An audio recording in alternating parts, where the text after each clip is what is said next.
So we're eager to visit with you today. We want to help you to understand that the laws of physics that you understand, like the law of gravity, which is consistent, you don't have to go to a school about gravity.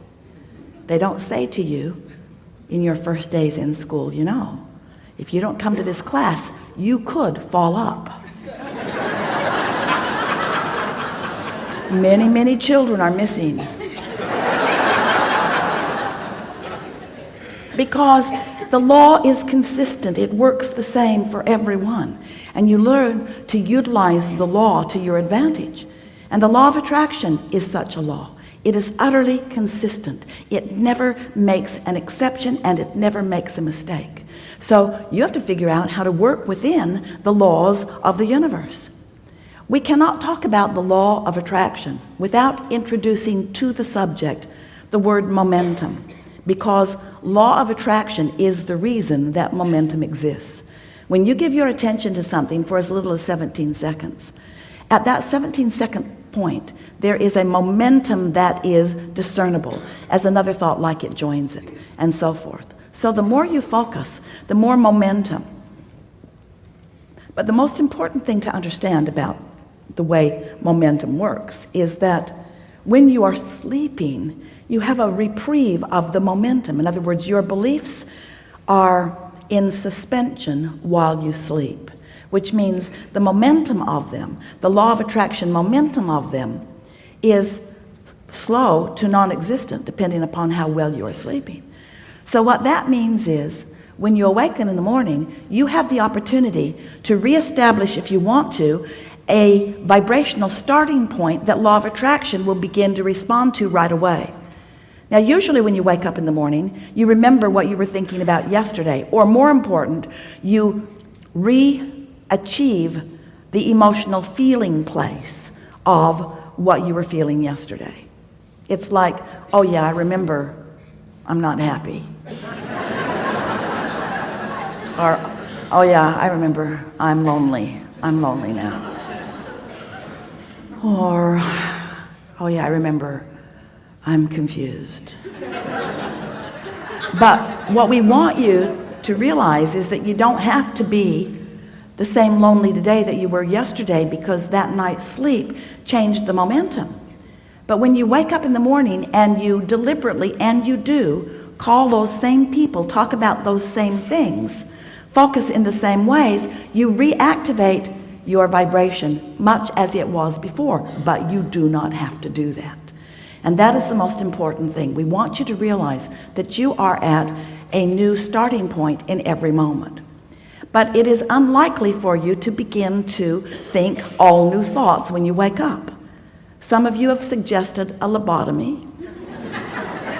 We don't recommend it, because there are many things that you believe that are serving you really well. You just want to become a better sifter. You want to become a better discerner. You want to become better at caring about how you feel, and then focusing in ways that accomplish that.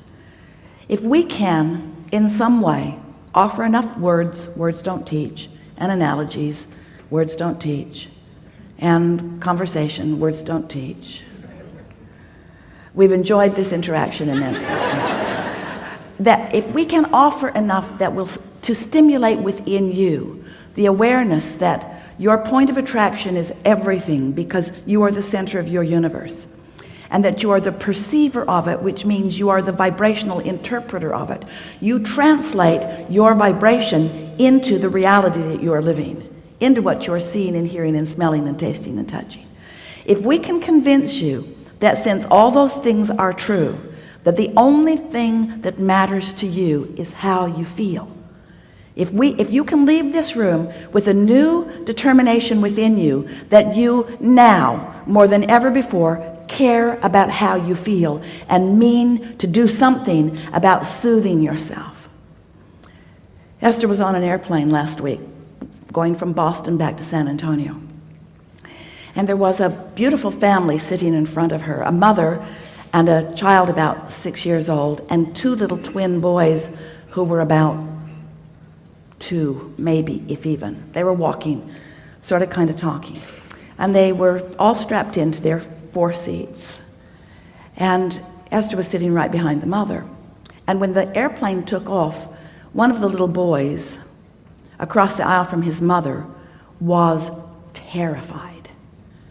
It was probably his first flight, and the roar of the engine, the sound of the machine, the feeling of it on the runway, he was hysterical. And he wasn't spoiled, he was hysterical. He was frightened. It was a new experience, and the power of the airplane scared him.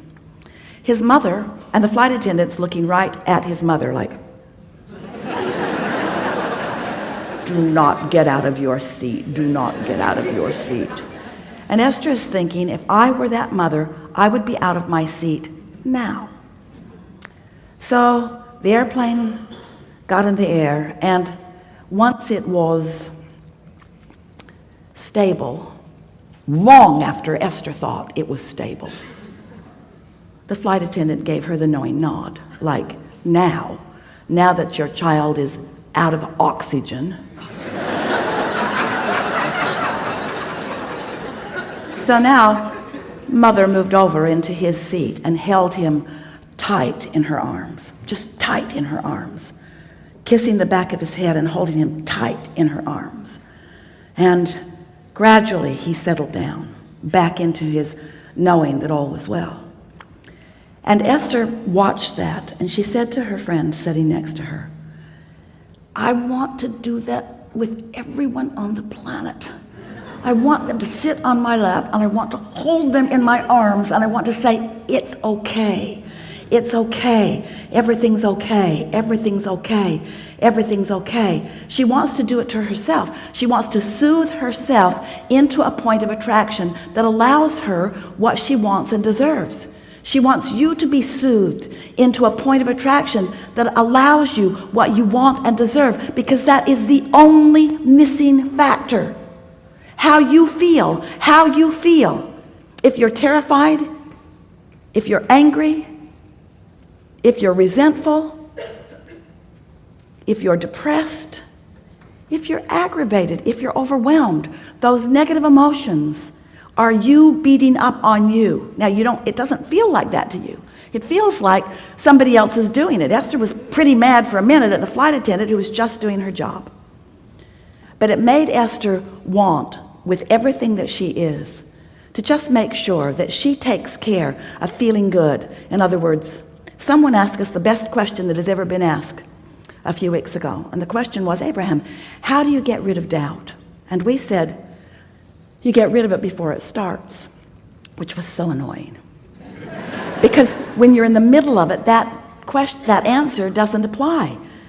How do I get rid of it before it starts when I've already got it? And we say, well, eventually you're going to sleep, and you're going to get up tomorrow, and tomorrow you're going to soothe yourself better so that doubt never gets started. Doubt will never get a foothold if you're watching what you're doing. So Esther began applying that to herself. She woke up every morning with a determination that she was going to find a good feeling place, and that she was going to maintain it as long as she could. And she, for the first day, she didn't even get out of bed before it was too late. The second day it was better. The third day she didn't make it through breakfast. In other words, it took quite a while of Esther caring more about how she felt than tending to emails, caring more about how she felt than tending to what was going on with other people. In other words, you've got to put yourself first. You've got to be so selfish. You have to care about how you feel, which means you have to tend to the self that you really are. You've got to find a way of closing that gap between who you're being right now and who you really are. And who you really are loves you so much, adores you, appreciates everything that you are, flows constantly to you, assisting you in every possible way. Last week, Esther came bouncing up the steps, and the step wasn't stable. When she stepped on it, it caved in, and her foot went between the step and the stage. Scraped up her shin. She stumbled onto the stage. It was funny. It was really funny. And Esther thought, for the life of me, I do not know how I went down. So Esther has a dear friend who sees energy. She always comes to the seminars in the city where she lives and sits in the back of the room because she not only likes to see the energy around Abraham, she liked to see the energy around Jerry when he was sitting at the table and the energy around you. She could actually see who was all lighted up. She knows who Abraham is likely to call on because she can read this energy. So after every workshop, she watches all of the live streams. She sends Esther an email, and she says, yeah, Jerry walked on the stage with you. And Esther says, yeah, I know. I can feel him there. And then she said, he caught you last week. And Esther thought, that's why I didn't fall down. Didn't make sense to me. I didn't have my balance. I didn't have anything close to my balance, but I didn't go down. This is the thing that we want you to understand. We've got you. But if you're not knowing that, if you're mad at yourself, then you don't let us get you. You prevent yourself from receiving the inspiration. Do you know when you yawn? That's because you need more oxygen, and we yawn you.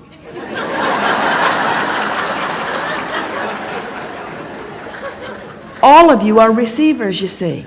How often are you in traffic and you know to do something that prevents something that... How many things do you prevent that you don't even know you prevent? So many, because you're receiving constant impulses. You are so blessed. You are so tended to. We are so aware of you, and you are so in your own way so much of the time as you're complaining about this and worrying about that. Watching CNN. So we want you to know that you are the focal point of so much awareness, and that when you ask for something, we all know it. And we see clearly the path for you to move from where you are to where you want to be. And you know what? You want it to be a direct path. We don't. We want you to have fun along the way to the path. We want you to pick up more things along your physical trail along the path. We want you to gain more clarity along the path. We want you to continue to feel your vortex full of more things that you want along the path. Because you know why? It's a very long path. You know why? It's a path of eternity. So you keep being in such a hurry to get over there. I really want to be over there. I'm not happy over here. Then you're not ever going to get over there. Can't get over there. Can't get there from here. If you're unhappy over here about what's over there that you don't have over here, you can't get over there. So what we want you to understand is that it's never about getting over there. It's about preparing over here so that over there can come over here where you are. Did you get that? Because this is about law of attraction. This isn't about law of assertion. It's not law of getting things done. It's not the law of proving worthiness. It's the law of attraction. It's about you finding some way to think some sort of thought, to get on, to hold yourself on your own lap and soothe yourself. I am a good person, and I am doing well, and all is really well, and it's getting better. And I am figuring this out, and things are going my way. And I'm getting clearer every day, and I'm having fun in the process of doing this. And I'm understanding the creative process, and I know that this is a universe based upon attraction, and I know about vibration, and I know what I'm doing with vibration. I'm getting better at it every day, and there's evidence every day that lets me know that. As you soothe yourself, as you do something about tending to your point of attraction, which is all that matters, because everything else is already done, you see. It's like sometimes, we'll just give you a sort of analogy. You've asked for it, and you're summoning it, but you've got your shield up, your cloaking device. You've got your umbrella up, old style. You've got your umbrella up, and everything that you want is flying to you, but you're deflecting it with your habits of thought, with your bogus, ridiculous habits of thought. Like unworthiness or unreadiness or not in the right placeness or being mad at somebody else. So we're eager to talk with you about whatever is important to you. Nothing is off limits. You will notice a perfect unfolding in the way this all comes together. We are a collective consciousness. This combination of beings has never been before unto all of the universe. There are far, far, far more of us than the 700 or 800 of you that are in this room and the other thousands that are around the planet.